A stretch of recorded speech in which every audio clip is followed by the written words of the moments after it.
Bien, yo no creo que es muy nuevo decirles, ni tampoco es muy novedoso que yo les diga que la familia es odiada por nuestra cultura y por nuestro mundo.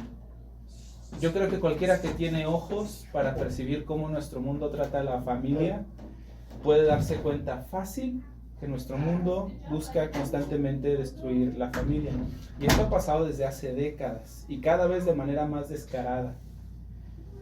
Nosotros hemos encontrado, por ejemplo, en nuestra cultura que el divorcio es muy fácil, mucho más fácil ahora, súper promovido y súper aceptado, y basta simplemente decir, pues si ya no funciona, sepárense, ¿no? Mejor que estén aparte en paz que juntos mal. Súper fácil, súper promovido. El matrimonio también es menospreciado. Los más jóvenes no se quieren casar. Ven el matrimonio como una bola de problemas extras, de responsabilidades extras. Tampoco quieren tener hijos, ¿ya? Pero eso también se nos ha dado por cómo se nos ha educado. Nosotros aprendemos en la Biblia que los hijos son una bendición del Señor. Nuestra cultura no piensa así de los niños. No piensan en ellos como una bendición del Señor. Un carro es una bendición, ¿sí? Y tener mucho dinero es una bendición, pero tener hijos, yo no creo que nuestro mundo piense en los niños como una bendición. Y ahorita también les voy a decir por qué. También respecto de ir en contra de la familia, la promiscuidad también es aceptada, la soltería es súper valorada, y no simplemente estar soltero, sino estar soltero con muchas parejas, tratando a tus parejas y tomando de ellas lo que se supone solamente debería de ser para tu esposo. También la soltería y la promiscuidad en esta etapa es súper recomendada, ¿no? O sea, vivan juntos para ver si son compatibles, tengan una vida sexual abierta para ver si son compatibles, y no vaya a ser que te cases y resulte que no. Las uniones extramaritales abundan aquí en México. O sea, ya las personas agarran y me sorprende mucho que muchos jóvenes me dicen, es mi esposo, y ya se casaron. No, todavía no, pero ya vivimos juntos, ya tenemos un niño, ¿no? Y todo eso. Personas abandonan el hogar, especialmente los hombres. Mujeres engañan a hombres para que se hagan cargos de hijos que no son suyos, que concibieron con alguien más. Se ve a los hombres ya de manera cultural como abusadores, como personas que son hostiles de manera natural. Conceptos como la masculinidad tóxica y el patriarcado y todas esas cosas, el heteropatriarcado, ¿no? Y cosas así que también se toman en contra de los hombres.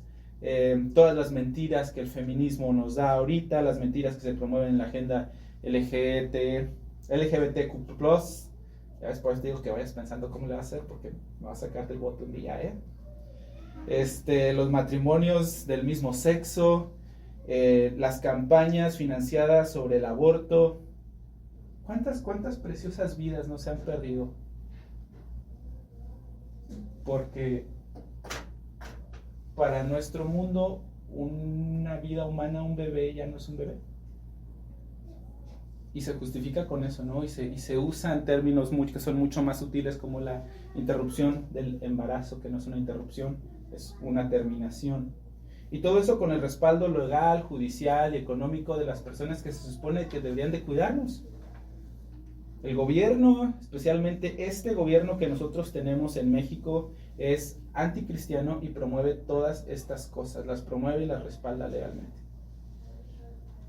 Entonces, así es lo que tenemos ahorita. En un artículo también publicado en el año 2013, un activista homosexual escribe lo siguiente: es obvio que los homosexuales deben tener derecho a casarse, pero también creo que es obvio que la institución del matrimonio no debe de existir. Luchar por el matrimonio generalmente implica mentir sobre lo que vamos a hacer con el matrimonio cuando lo logremos. Porque mentimos diciendo que la institución del matrimonio no va a cambiar, y eso es mentira. La institución del matrimonio va a cambiar y debe cambiar, y de nuevo no creo que deba de existir. Hace unas semanas se hizo súper viral un video de una señora que se llamaba Julia de Castro, creo que es argentina, donde ella dice abiertamente: abolir la familia tradicional debe hacerse ya, por favor.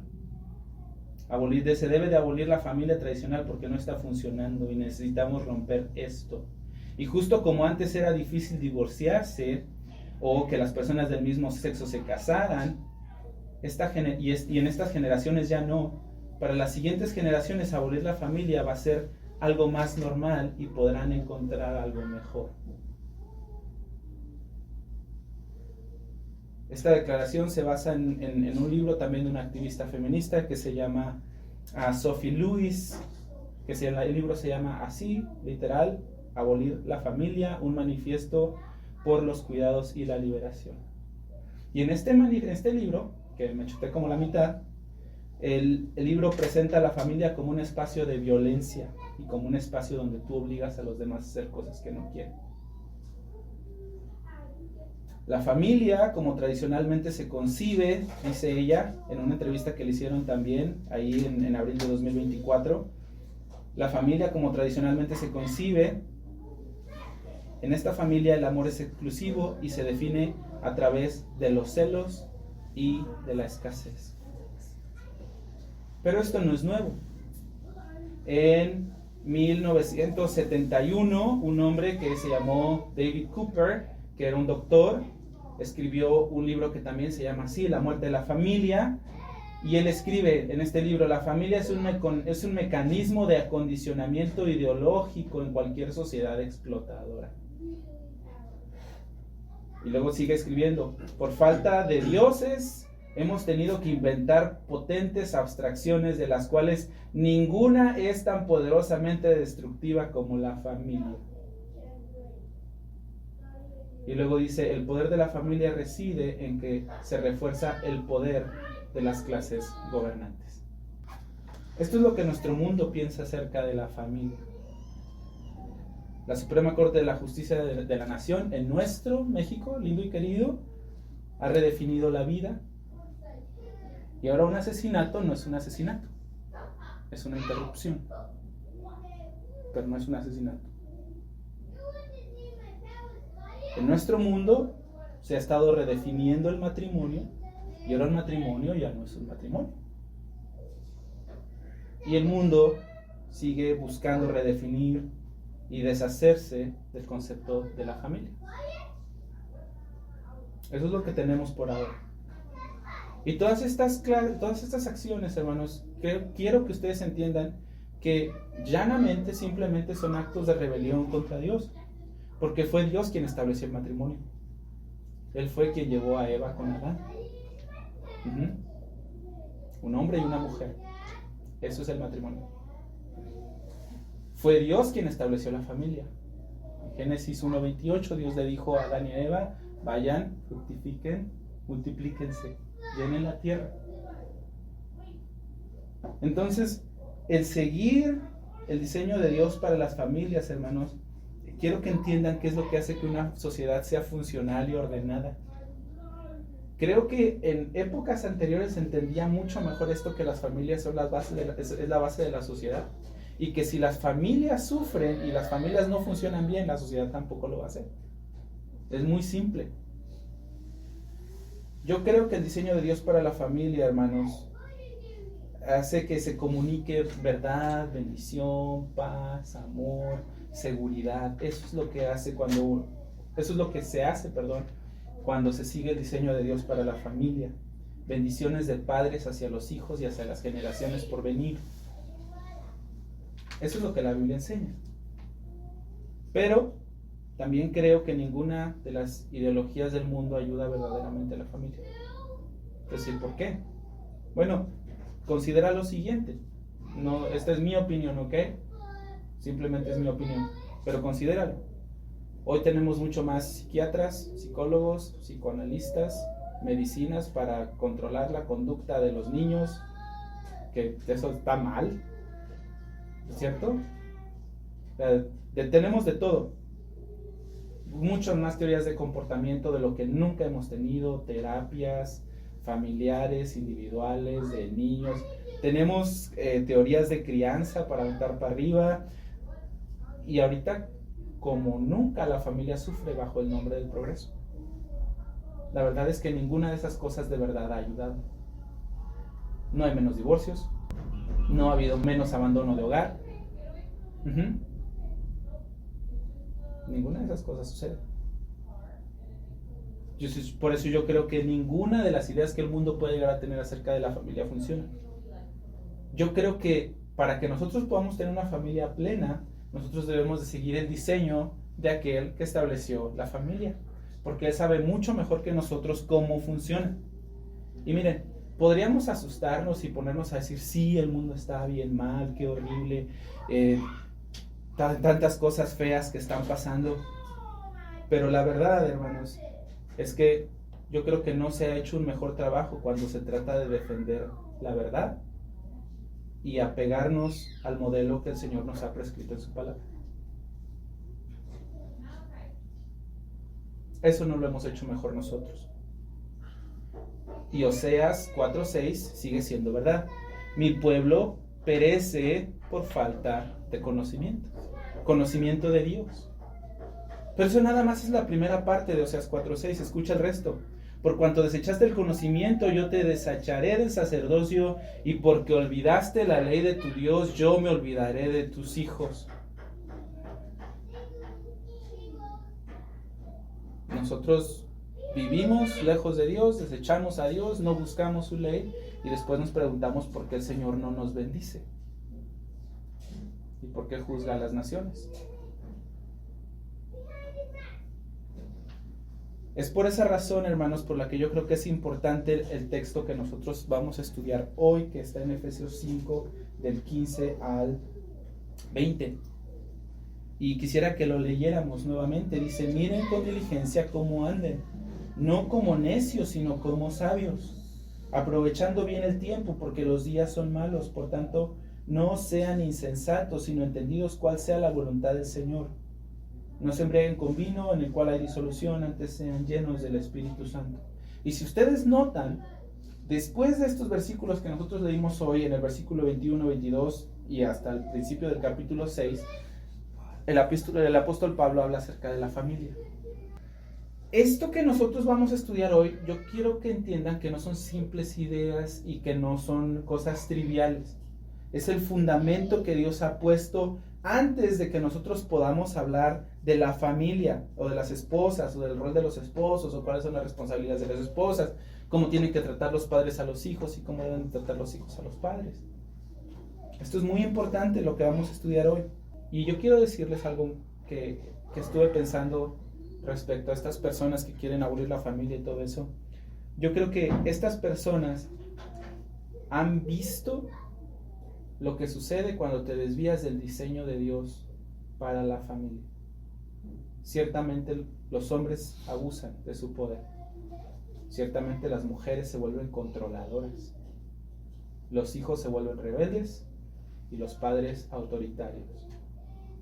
O sea, cuando uno se aleja del modelo de Dios para establecer el suyo, o lo que la cultura dice, o lo que mi mundo dice, sí pasa eso. Y pasa con mucha, mucha frecuencia. Entonces, la familia no es el problema. El concepto de familia no es el problema. El diseño de Dios para la familia no es el problema. El problema es que nosotros hemos abandonado ese modelo para vivir en nuestra familia como se nos place, como mejor pensamos que debemos de hacerlo, sin detenernos a pensar, caray, ¿y qué me manda Dios a mí que soy esposo? ¿O qué me manda Dios a mí que soy esposa? O a mí que soy mamá o papá, o a mí que soy hijo y todavía no me caso. Nosotros vivimos para donde nos apunte el pie y según lo que consideramos mejor, pero que el mundo o todos los cristianos se pongan a pensar y decir, a ver, ¿qué es lo que Dios ha dicho? La verdad es que desconocemos. Sabemos que debemos de hacer ciertas cosas, pero desconocemos mucho. Entonces, miren, para seguir avanzando con esto, quiero poner en contexto estos versículos que vamos a estudiar hoy, ¿ok?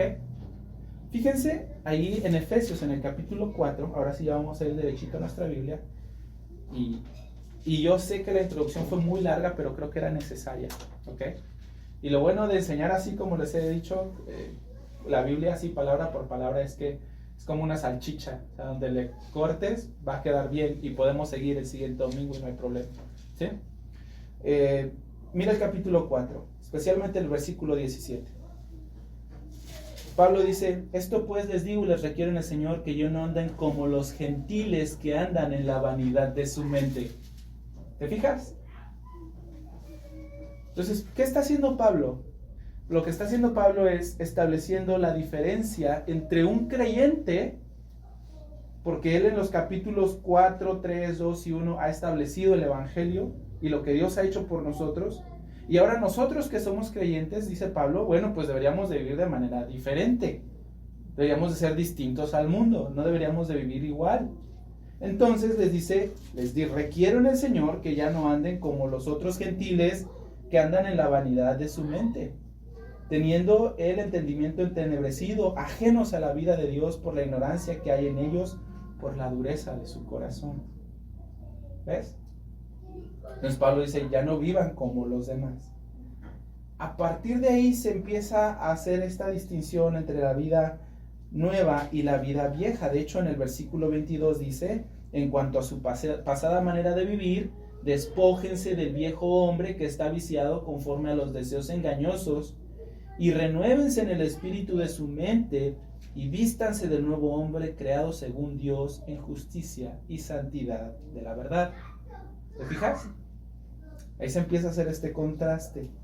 Y nosotros seguimos hablando de cómo debe ser la vida nueva en Cristo y todo eso. Y llegamos al capítulo 5 y se nos dice, sean pues imitadores de Dios como hijos amados y anden en amor como también Cristo nos amó y se entregó a sí mismo por nosotros.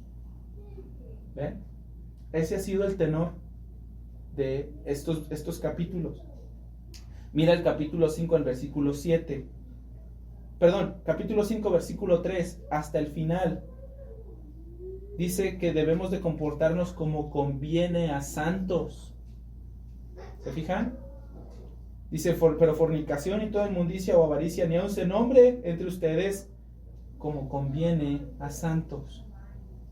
En el versículo 7 del capítulo 5 dice, no sean partícipes con ellos. ¿Con quiénes ellos? Con los hijos de desobediencia que se mencionan en el versículo 6. No sean partícipes con ellos, porque en otro tiempo eran tinieblas, pero ahora son luz. Entonces anden como hijos de luz. Y en el versículo 5:10 dice, comprobando lo que es agradable al Señor, y no participen de las obras infructuosas de las tinieblas, sino más bien reprendedlas. ¿Se fijan? Entonces, en este contexto, donde Pablo dice, mira, nosotros ya no vivimos como el mundo, ya no seguimos nuestra carne como el mundo, ya no vivimos para nuestros deleites como el mundo. Nosotros ahora hemos sido comprados por el Señor para vivir en santidad y verdad y justicia. Entendiendo ese contraste que Pablo ha estado haciendo en estos dos capítulos, llega entonces el versículo 15. 5:15 dice, miren pues con diligencia cómo anden. Ese pues es la conexión de todo lo que se dijo desde el 4:17 hasta este punto, ¿ok? Como Dios ha hecho todo esto por nosotros y ha comprado una vida nueva por nosotros, entonces en consecuencia de, ustedes miren con diligencia cómo andan.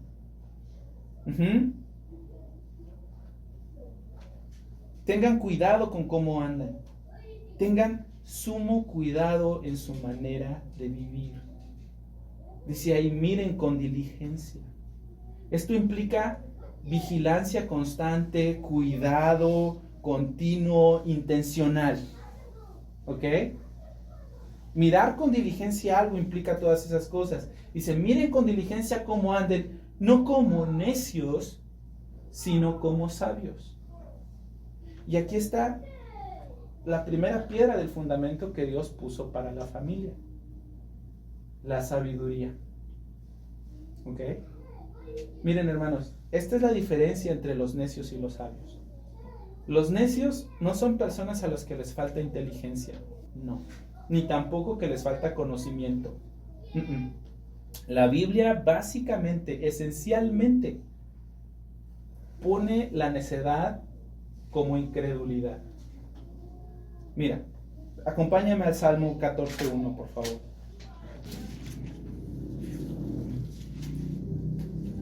Salmos 14.1. Dice el necio en su corazón: no hay Dios. Se han corrompido y hacen obras abominables. No hay quien haga el bien. Entonces, básicamente, un necio vive aparte de Dios y en contra de Dios, no se somete a Dios y tampoco quiere someterse a Dios. Él no comprende la verdad tampoco de su condición. Porque según Proverbios 12:15, el camino de los necios es recto ante sus propios ojos. Esto, esencialmente, básicamente, es lo que hace un necio. Entonces, cuando Pablo dice, no vivan como necios, tengan cuidado de que su andar no sea como el de los necios, nos está instruyendo para que nosotros no vivamos de manera impía, lejana a Dios, aparte de su palabra. Por eso es tan importante y por eso les di su plan de lectura, para que ustedes tengan un poquito de la palabra de Dios todos los días y se disciplinen en eso. No vivan aparte de la palabra de Dios, vivan en ella, sométanse al Señor. Examinen su andar según el estándar de la palabra de Dios. Examinen su paternidad, su matrimonio, cómo se comportan como hijos, cómo se comportan como hermanos a la luz de la palabra de Dios. Fíjense, no sean necios, no anden pensando que todo lo que ustedes hacen es derecho. No anden como necios, sino como sabios. Los sabios, por otro lado, otra vez no son personas que poseen mucho conocimiento, ni tampoco son sumamente inteligentes. Al contrario de los necios, la palabra de Dios dice en Proverbios 1:7 que el principio de la sabiduría es el temor del Señor. A diferencia del necio, que se aleja de la ley de Dios y que no quiere someterse a la ley de Dios, el sabio guarda los mandamientos de Dios en su corazón. Guarda su ley en su corazón. ¿Ok? Entonces, si ustedes quisieran ser maridos sabios, esposas sabias, padres sabios, hijos sabios, hermanos sabios, lo primero que tienen que hacer es temer al Señor. Ese es el principio. Ese es el primer fundamento. Si tú vives en tu familia según lo que tú crees que es mejor, o porque tú eres un hombre de mucha experiencia, o porque tú te las sabes todas, o tú las puedes todas, o lo que quieras, mira, ni siquiera has empezado a ser sabio. No importa cuántos sepas, ni cuántos grados académicos tengas. No has empezado. Y qué dulce es vivir en una casa donde la palabra de Dios abunda. En mi casa sucede eso. Sarita, cuando ando así medio mal, me trae la palabra de Dios. Yo puedo decirles por experiencia también que trabajé en una iglesia, que de repente te ven los hermanos así que andas medio mal, te traen la palabra de Dios y oran contigo. Y de verdad, súper a gusto. Súper a gusto. Cuando nosotros vivimos cerca de la palabra de Dios, de verdad es una bendición. Porque no descansamos en nuestra sabiduría y en, hijo, la verdad, ¿cómo le hago con mi hijo que no se porta bien? Descansamos en la sabiduría de Dios, seguimos la sabiduría de Dios, traemos a nuestros hijos no mi consejo, no mi sabiduría, no mi experiencia, sino algo que es mucho mejor.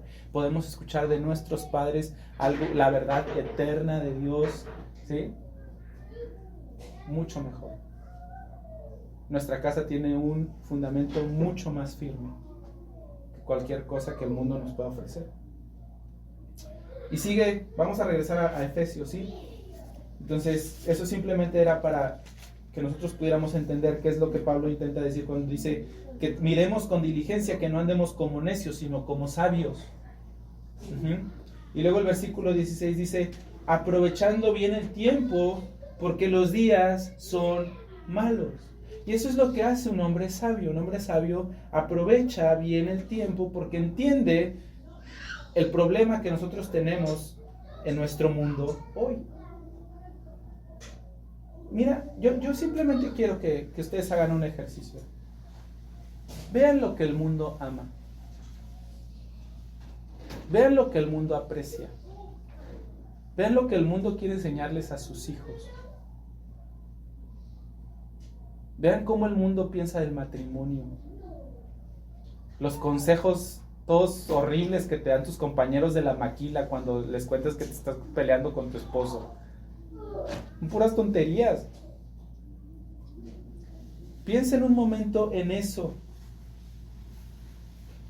Miren lo que el mundo enseña y lo que quiere que tu familia aprenda y aprecie.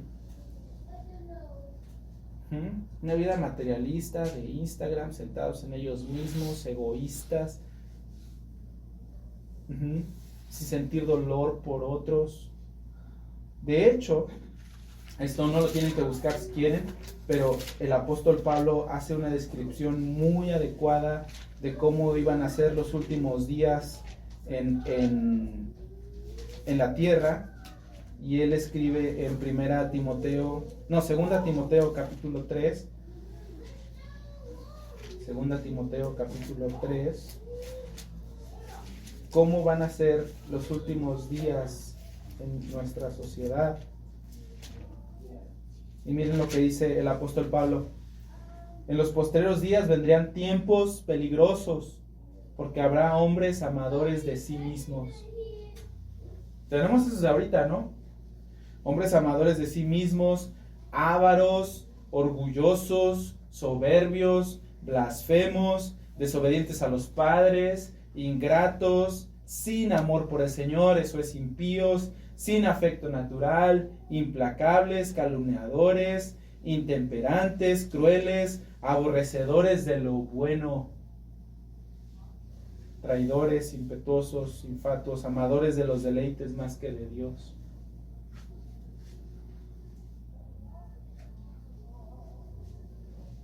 ¿Sí lo ven? Entonces, ¿qué hace un hombre sabio? Entiende que los días son malos y aprovecha su tiempo. Por tanto, hermanos, lo que está diciendo el apóstol Pablo es: haz lo más que puedas con el tiempo que tienes. Enseña a tu familia. Habla de Dios con tu esposo o tu esposa incrédula. Háblales el evangelio a tus hijos. Enséñales la sabiduría de Dios. Toma cada oportunidad que tengas para traer verdad y luz a su corazón. Hazlo. Hazlo en medio de este mundo malo y engañador, hermanos, porque miren, la semana tiene 168 horas. ¿De veras nosotros pensamos que con una hora que estén aquí en la escuela dominical o con una hora que escuchen el sermón, y digo una hora porque ese es el caso de Buen Pastor, que hacemos 50 minutos, 45 minutos, otras iglesias hacen media hora? ¿Tú crees que eso va a ser suficiente para que la palabra de Dios more en ellos y inflame su corazón y les traiga convicción de su pecado, de modo que ellos vivan en santidad, honrando a Dios y viviendo para su gloria? 40 minutos de 168 horas. Mientras ellos están siendo bombardeados en sus universidades, en sus preparatorias, en sus secundarias, con maestros incrédulos, ateos, malvados, que no aman a Dios, que se aman a sí mismos, que aman el mundo, que aman lo que el mundo ofrece. ¿Qué hace un hombre sabio? Aprovecha el tiempo. Aprovecha el tiempo. Todavía falta decir de lo que aprenden nuestros hijos en la tele y en el internet, ¿no? El tiempo es corto, hermanos, y se va rápido. Yo creo que la mayoría de ustedes entiende eso mucho mejor que yo. Ustedes han vivido más que yo. Yo veo a mis hijos ahorita que están chiquillos y intentas enseñarles, intentas guiarlos. ¿Sí? Pero de veras, hermanos, si ustedes dicen con cierto dolor, híjole, yo la verdad dejé pasar mucho tiempo con mis hijos, no les enseñé lo suficiente, no aprendí yo lo suficiente para enseñarles a ellos. Bueno, todavía no se van y tú todavía estás aquí. Aprovecha el tiempo. Aprovecha el tiempo. ¿Okay? Entonces, ese es el primer pilar o el primer fundamento de una familia plena, la sabiduría. Nos acercamos al Señor y cuán buena es tener su sabiduría en casa. El versículo 17 nos da la segunda piedra de este fundamento. Dice el versículo 17 ahí de Efesios 5. Por tanto, no sean insensatos, sino entendidos de cuál sea la voluntad del Señor. Por tanto nos está diciendo, porque los días son malos, porque nuestro mundo está horriblemente mal, por eso no sean insensatos, entiendan cuál es la voluntad del Señor. Yo les pregunto a ustedes, ¿cómo podemos entender o saber, conocer la voluntad del Señor? Por su palabra, ¿no? ¿Cierto o no? Por su palabra.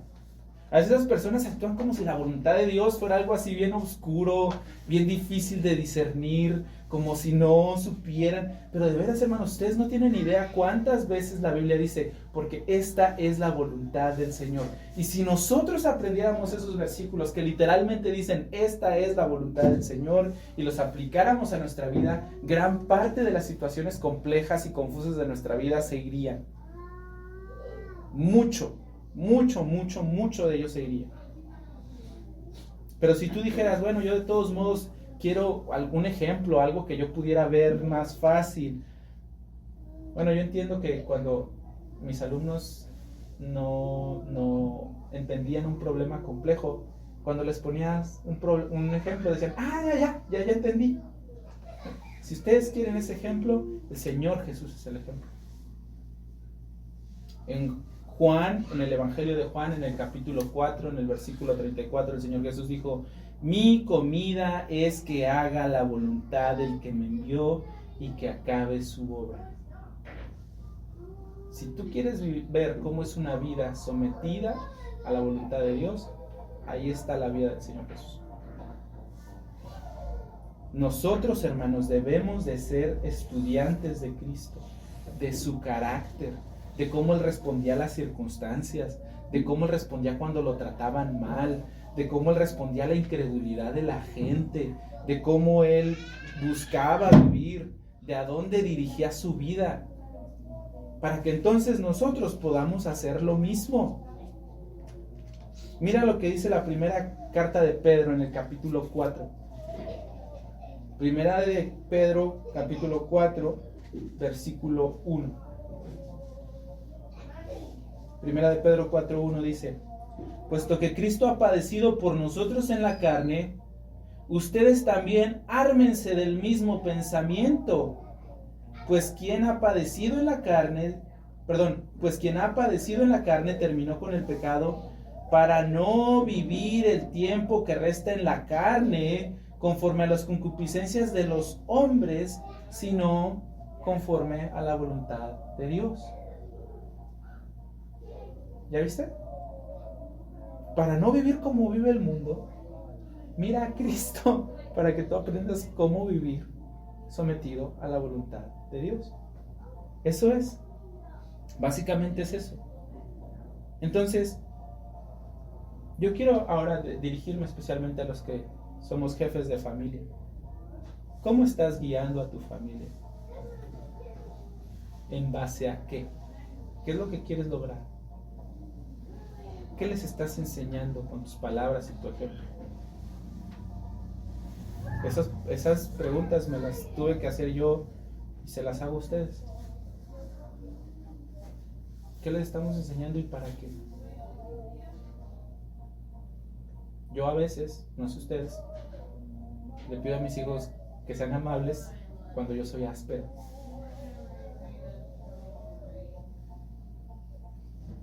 No checa el audio con el video, ¿verdad? ¿Qué estamos haciendo, hermanos? ¿Para qué criamos a nuestros hijos? ¿Qué es lo que queremos que logren? ¿Qué es lo que estamos persiguiendo en nuestro matrimonio? ¿Por qué actuamos como actuamos? El apóstol Pablo dice, miren, no sean insensatos, entiendan cuál es la voluntad del Señor. No dirijan su vida como todo el mundo lo hace, porque eso es lo que todos hacen allá afuera.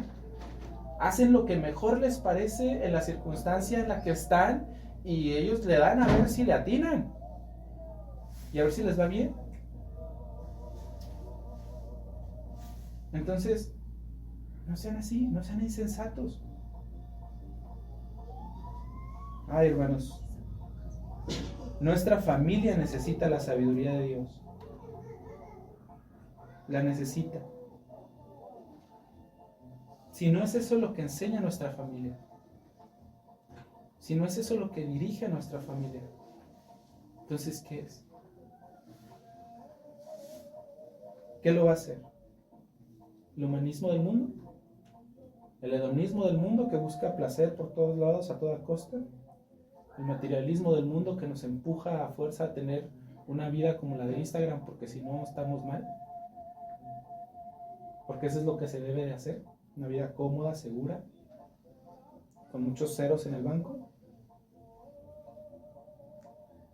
Estudia tu Biblia, comparte de manera constante lo que ella te enseña a tus hijos, a tu esposo.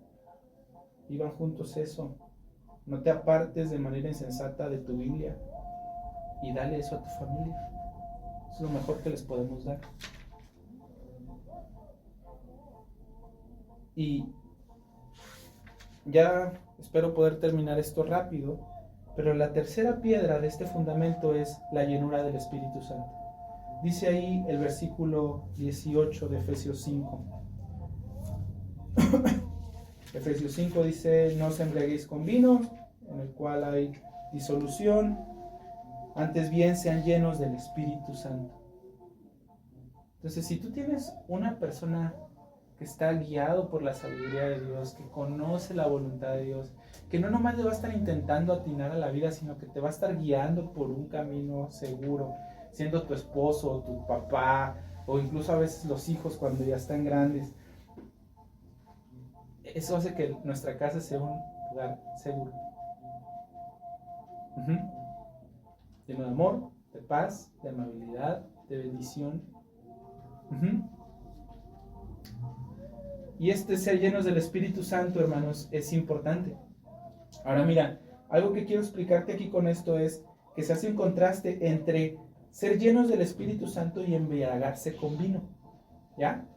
O sea, no se embriaguen con vino, sino, o sea, en lugar de eso, sean llenos del Espíritu Santo. ¿Y eso qué tiene que ver? Bueno, voy a intentar explicar esto lo más rápido que pueda de la manera más simple posible. Éfeso era una ciudad que estaba en Asia Menor. Pertenecía al Imperio Romano y por tanto su cultura estaba empapada de todas las costumbres griegas. ¿Ok? Siendo esto así, nosotros debemos de entender que muchas partes de la religión griega tenían algo o un elemento llamado dionisiaco, que se enfocaba en el éxtasis y en las emociones fuertes. Entonces, en estas reuniones de adoración al dios Dionisio había pues música, baile, banquetes, orgías y por supuesto mucho vino. La embriaguez era el elemento que unía a todos los demás elementos en este tipo de religión. De hecho, si ustedes buscan imágenes en internet del dios Dionisio, Dionisio siempre trae unas uvas, porque Dionisio llegó a ser el dios del vino. ¿Okay? Entonces, por medio de la embriaguez, ellos se ponían pues bien contentos, todos eufóricos, se deshacían de las inhibiciones que los restringían, de modo que ellos adormecían sus sentidos y por consecuencia ellos podían deshacerse de la culpa, de la ansiedad, del miedo, del dolor, de la tristeza. y de todos esos pensamientos que tenían pues, cuando estaban sobrios. La idea de los antiguos griegos era que esto sucedía cuando ellos tenían comunión con sus dioses. Cuando ellos llegaban al punto de la comunión con los dioses, es cuando estaban bien embriagados, así libres de todo, de todas esas cosas y de sus inhibiciones. Entonces, por medio del alcohol y del vino, era que ellos llegaban a ese punto. Entonces, ¿cuál es la idea de Pablo? Bueno, si yo pudiera decirlo con mis propias palabras, yo diría, bueno, en lugar de que te controle el vino, que sea Dios y su Espíritu controlándote ahora. Así como el vino afecta tus emociones, tu razón, tus acciones, tus sentimientos, entonces que ahora sea el Espíritu Santo el que regule y dirija todas esas cosas. Porque la felicidad que promete la embriaguez, pues siempre termina en una tontería. Dice, no se embriaguen con vino en lo cual hay disolución. O sea, lo único que haces es actuar neciamente. Lo que haces con todo el vino que compraste es echarlo al baño, y todo ese placer, esa alegría que te prometió borrarte tus problemas, estar feliz y en paz, simplemente es una ilusión, y la embriaguez te deja peor de como te encontró. Por el otro lado, ser lleno del Espíritu Santo termina en obediencia a Dios, en sabiduría, en fe, en alegría verdadera y perdurable, y en la bendición de Dios para ti. Eso es lo que Pablo está diciendo ahí cuando dice, no se embriaguen con vino, sino sean llenos del Espíritu Santo. De hecho, no sé si ustedes recuerdan, pero cuando estábamos estudiando Gálatas, en Gálatas 5 dice que andemos en el Espíritu, y que el fruto del Espíritu es amor, gozo, paz, paciencia, benignidad, bondad, fe, mansedumbre y dominio propio. ¿Quién no quisiera una casa llena de esas cosas? Todos. En Colosenses 3:16, simplemente para hacer un paralelo, una comparación, Colosenses 3:16 es casi el mismo versículo que Efesios 5:19. Nada más que en lugar de decir sean llenos del Espíritu, dice que la palabra de Cristo more en abundancia en nosotros. Entonces, ¿cómo es esto de andar en el Espíritu de maneras prácticas o de ser llenos del Espíritu? Bueno, simplemente que dejes que Dios te controle por medio de su palabra. Haz lo que te está diciendo. Sigue su verdad y eso es todo. Entonces, hermanos, eso es lo que produce en nosotros alegría, y una alegría que obra en el corazón verdaderamente. Y mira, fíjate, más adelante en el versículo 19 dice, hablen entre ustedes con salmos, con himnos y con cánticos espirituales, cantando y alabando al Señor en sus corazones. ¿Qué produce la llenura del Espíritu Santo en tu casa? Alegría. Todos están contentos, cantando, alabando a Dios. Todos están felices. Esta semana recordé algo que leí en el plan de lectura que les di. En el Salmo 4:7 dice, tú le diste mayor alegría a mi corazón, mayor que la de ellos los incrédulos, cuando su grano y su bebida abundaba.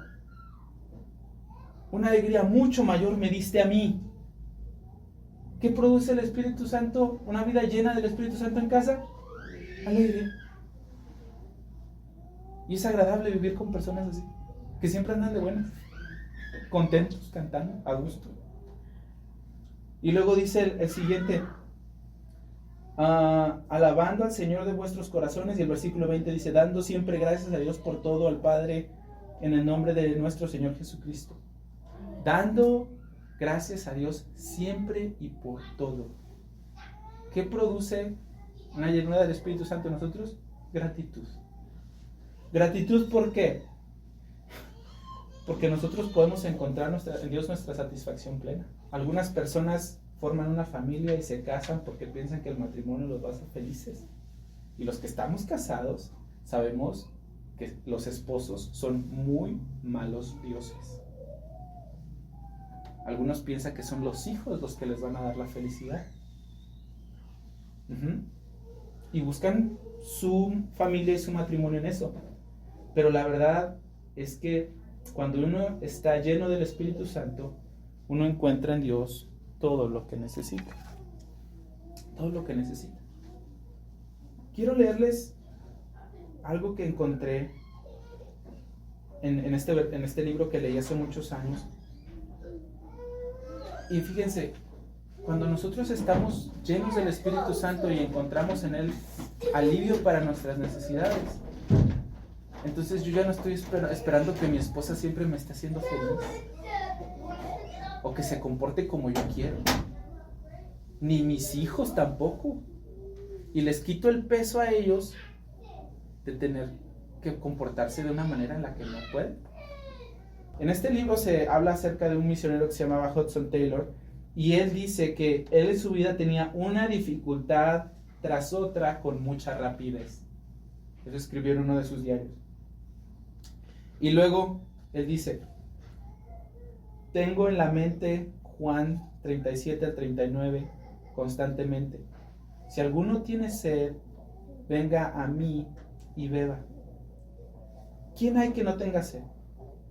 ¿Quién hay que no tenga sed intelectual, sed del alma, sed del corazón, sed del cuerpo? No importa cuál sea, o si yo las tuviere todas. El Señor dice: venga a mí y permanezca sediento. No. Él dice: venga a mí y beba. ¿Puede Jesús satisfacer todas mis necesidades? Escribe Hudson Taylor. Sí, y mucho más que eso. No importa cuán complicada sea mi vida, cuán difícil mi trabajo, cuán grave el duelo que me aflija, cuán distantes mis seres queridos. No importa lo débil que me sienta ni la intensidad de mis inquietudes, Jesús todo lo puede satisfacer, y más que satisfacer. Él me promete no tan solo su reposo, y qué bendición si eso fuera lo único que tuviera, pero Él no tan solo me da bebida para que apague mi sed. Oh no, es mucho mejor que eso. El que cree en mí, dice el Señor Jesús, dentro de él fluirá ríos de agua viva. ¿Sería posible eso?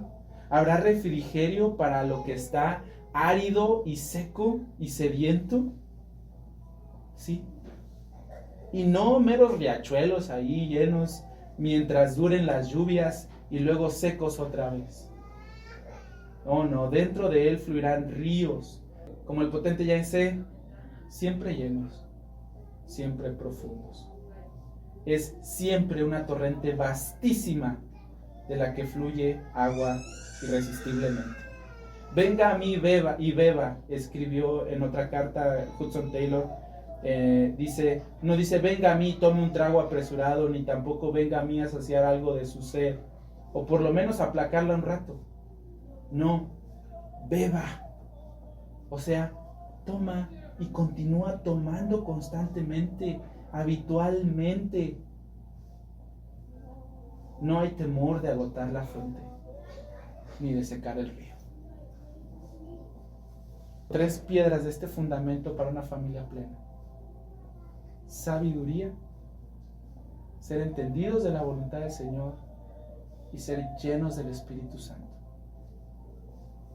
Si en nuestra casa hiciéramos todo lo que Dios nos pide hacer, nuestra casa sería bien distinta, súper distinta. Todos estaríamos más felices, creo yo. Entonces, sin el patrón que nosotros tenemos aquí en Efesios 5, no podemos empezar a hablar de los esposos y de las esposas. Necesitamos esto primero en nuestro corazón, sin temor de Dios, sin la guía de su toda sabia voluntad, sin un carácter dominado por el Espíritu Santo. El matrimonio y la paternidad y las relaciones y todo eso, pues se vuelve bastante difícil, muy difícil. Así que cuando hablamos de las Escrituras, hermanos, nos enseña que el fundamento espiritual es esencial para poder tener una familia plena.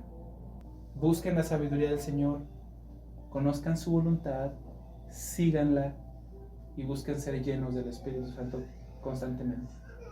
Y ahí ustedes van a tener satisfacción para todas sus necesidades. ¿Oramos?